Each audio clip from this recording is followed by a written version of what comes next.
देख रहे हैं बात निष्पक्ष। आज हम तहसील कार्यालय पहुंचे जब एक ऐसे व्यक्ति मिले जो इस पर्यावरण और गौ माता के लिए संघर्ष कर रहे हैं लगातार। कोलगांव यहाँ से शिवपुर के पास रीची रोड पे रीची कोलगांव है, यहाँ पर ये व्यक्ति हैं योगेंद्र राजपूत। ये संघर्ष कर रहे हैं लगातार। 74 एकड़ सरकारी गौचर की जो ज़मीन है इसके लिए संघर्ष लगातार जारी है इनका।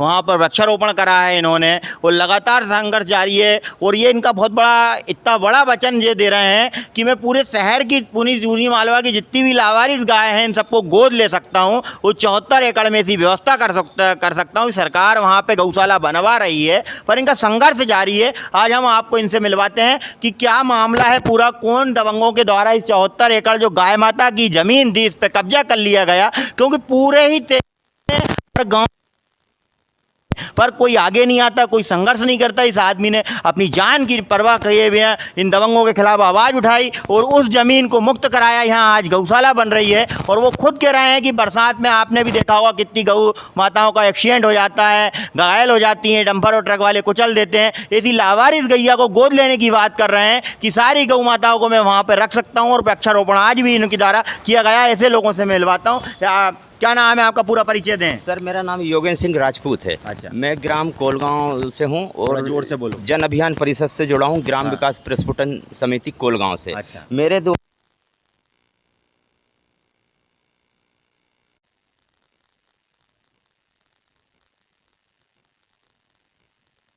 उनके ऊपर जुर्माना निकाल के और कार्रवाई लीपापोती हो जाती, कुछ नहीं होता सर। जी, जमीन अतिक्रमण मुक्त नहीं कराई नहीं करवाई गई सर। और मेरे द्वारा 2 जुलाई 17 को भी सर पौधे लगाए गए थे, तो साइड में जो अतिक्रमणकारी थे उन्होंने 625 पौधे मेरे बखर दिए, बो दिए गए। ये पौधे सब आपके खर्च से ही लगाया आपने? नहीं, शासन से भी मिले थे सर और कुछ मेरे बजट से भी लगे हैं जो स्वयं मैंने अपने बजट से खर्च किए। तो अब क्या आप इसके लिए कोई आंदोलन करेंगे? नहीं, आंदोलन पूरी नहीं होती है। हाँ सर, मेरा तो ये आंदोलन क्या, मैं मेरे उच्च अधिकारी हैं जो जन अभियान परिषद में बैठे हैं, उन्हीं के द्वारा मैं इस बात को और आगे तक ले जाऊंगा। अच्छा। और मेरा आयुक्त महोदय जी से मेरा निवेदन है कि उनके सहयोग से और उनके मार्गदर्शन में काम करना चाहता हूँ।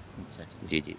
देखिए, शासन कोई मदद नहीं कर रहा है, लोकल स्तर पे पटवारी तहसीलदार कोई मदद नहीं कर रहे हैं। 74 एकड़ ज़मीन है और ये बता रहे हैं 250 एकड़ और हैं। वहाँ गांव के ही दबंग लोग किसानी कर रहे हैं पर जिन्होंने वृक्षारोपण करा है 1250 पेड़ लगाए हैं। पर्यावरण में बहुत बड़ा काम है ये। और गौशाला भी बन रही है और ये पूरी लावारिस गौ माता को गोद लेना चाहते हैं क्योंकि ज़मीन गौचर की है। इनका कहने का मतलब है वहाँ व्यवस्थित रखेंगे गौशाला में और उसी जंगल में चलाएंगे जो 74 एकड़ का है, जो गौचर की ज़मीन है। पर कोई मदद नहीं कर रहा है योगेंद्र राजपूत जी की। आज हमारे बगल में खड़े हैं। कहाँ के रहवासी हैं आप? सर कोलगांव से, शिवरी मालवा तहसील का। कोलगांव में ही रहते हैं और गौ भक्त भी हैं और पर्यावरण प्रेमी हैं। कोई आदमी अलग काम करने की सोचता है पर्यावरण के कारण, गौ माता को बचाने के कारण, तो शासन उसकी मदद नहीं करता है। सारे पेड़ इन्होंने कहीं देखें आप कैसे करके जुगाड़ करके कैसे भी करके अपने खर्चे से 1250 पेड़ लगाए हैं। कितना बड़ा काम है। पर देखें आप, अगर कलेक्टर साहब मेरी बात सुन रहे हो तो इनकी मदद करें तत्काल। और गौ माता का विषय है, पर्यावरण का विषय है, इस पर मदद करना चाहिए। तहसीलदार और एडीएम साहब को भी इस पे